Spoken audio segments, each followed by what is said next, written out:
Technology, as always. Yeah. And Like it's updates should streamline stuff. It just makes it confusing. well, it's added in AI features to these calls so that but annoyingly pushed the record the call to a different section. So So it's added Skynet. Got it. All right. right, yes. Our robot overlords are slowly growing in their power and will soon take over. So I, for one, welcome our robot. I did see, so Halloween just passed, and I saw that Home Depot sells the giant 15-foot tall skeleton. They call it Skully there. A lady online, I don't know what her name is, uh, got one and painted it all chrome. So it looked like the Terminator skeleton and put Oh, a gun in its hands and like in the yard. And so that was the part of the Halloween decorations, this giant oh God, no, metallic I skeleton. want one. That's amazing. I was like, this is gold. And then she's like, should I mirror it? And so she put like mirrors on the whole thing. People were like, boo, like all in the comments, people were like, go back, take all the mirrors. If you can add like the glowing red eyes, that'd be fantastic. Yeah. Well, it Oh, has video, like motion sensor eyes. So when you oh, pass, like it's a, that's um, fantastic. All right, which that's built into the decoration already. Like, so that's all right. Cool. I gotta go out by Home Depot and see if they're 50% off now after after Halloween. I doubt you'll be able to find it, to be honest. The first year they came out with it, it sold out in some astronomical time. Like they didn't order enough, didn't have enough made because they thought nobody would really buy it. And people bought it up, man. So it's been a thing. Um, but kind of what we're talking about, not really there. Uh, Continuing on our previous topics on creating your weight loss plan, right? So we're thinking forward. We don't necessarily want you to turn into a skeleton, though, right? You don't want to get to that point. That's not actually helping you at all. Um, One of the reasons why uh, we came up with this topic is because oftentimes we find clients in the latter part of the year, like December, January, and people that want to become clients at Franchise Nutrition and Fitness, where you can sign up for your free meet and greet at franchisenf.com, that aren't necessarily prepared to go through the program. So last week we talked about, are you ready for change? Are you prepared? That's step one, determining your like stages of change model. We talked about it before in previous podcasts. Where are you at? Are you ready to get started on this plan?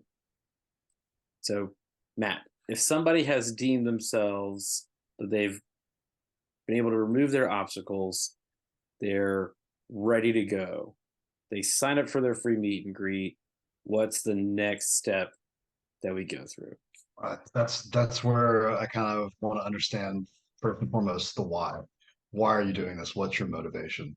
And then we can build a smart goal based off of that. That if it's just because if it's a vague, just I want to be healthier, I want to lose weight, like we can't focus on that. But if we understand the motivation and the why behind it, then I automatically do that and we make that specific and measurable first and foremost to go from there. Got to build that roadmap and know the destination before we can start building the plot points along the route. Yeah, definitely. And there's some other things with that. Once you have your SMART goal, you know your why you're going for it. The goal to get to that whatever magical weight loss number or other thing that you're trying to attain, because sometimes you can have a different reason for weight loss. You're trying to lose fat, not muscle mass, trying to lose fat to improve your insulin sensitivity. How are you going to measure that at the end? Is that going to be your A1C, your fasting blood glucose? Like what's happening there?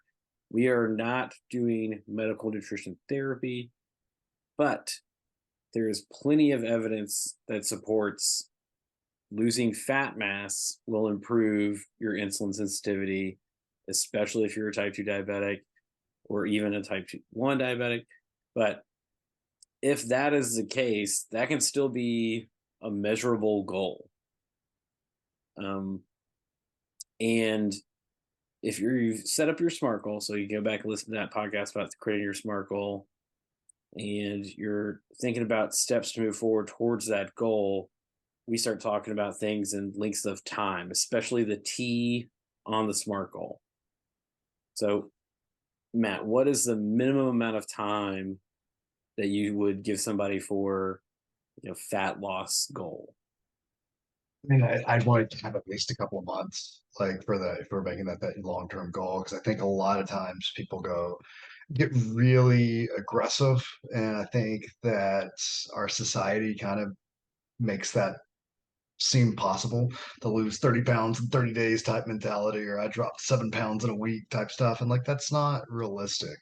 Like, you may, if you're somebody who's extremely overweight and obese, yeah, when you start a weight loss, a fat loss program, you're gonna shed off some weight pretty quick, but it's not gonna be that long term sustainable. So I really want to have at least a couple of months to go, hey, like, here's our long term goal, and let's base the short term goals off that. Yeah.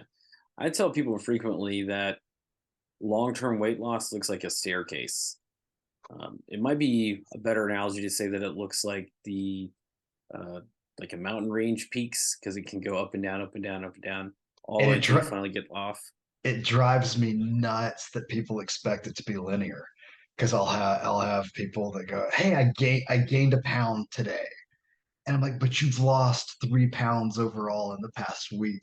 Like, you're right where you want to be. That's perfect. Like, I don't care that you gained a pound today. Like, you didn't gain a pound of body fat, I promise. And if you did, like, please let me know what you ate, because it had to be the most fantastic meal that you've ever had in your entire life."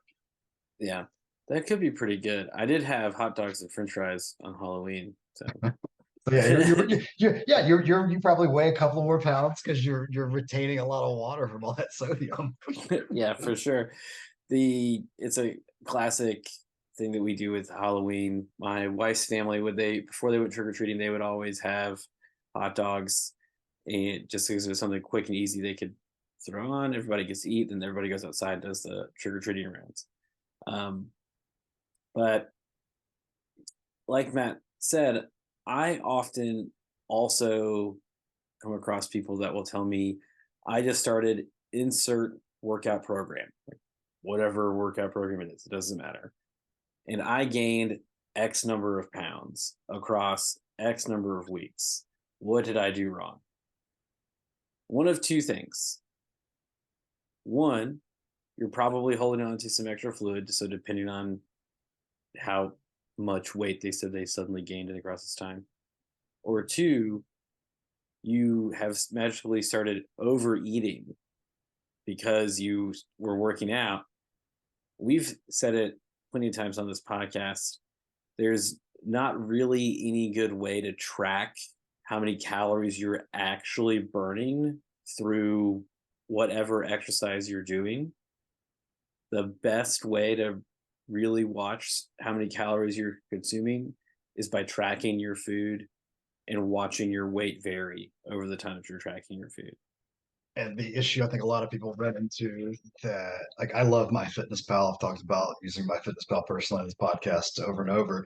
But the issue you can run into with MyFitnessPal is it will take the calories out, and you now have free calories from exercise. You're like, all right, if I'm on a 2,000 calorie a day diet and I burn 500 calories from exercise, I can now take in 2,500 calories a day. And that's not the case if you're wanting to lose weight. If you're wanting to lose fast, Matt, you're going to have to be in a caloric deficit. So Yeah. people see that and they go, "Hey, cool! I can have those couple of cookies because I spent 30 minutes on the treadmill," and then wonder why they're not losing or even gaining. Oh man, that's a whole sleeve of Oreos. Oh, that sounds amazing. uh, but either way, uh, for those of you out there, if you're ready to start working towards your change and getting everything moving forward for you, head on over to franchisenf.com, sign up for your free meet and greet. We can put it together for you. Otherwise, keep following this podcast for the next several weeks. It'll help you put together your own fat loss plan. And if you still need more help after that, or you just don't really know, chances are you need more support and accountability. You should sign up for your free meet and greet at franchisenf.com. Otherwise, like we say every week, maximize every bite. Maximize every rep.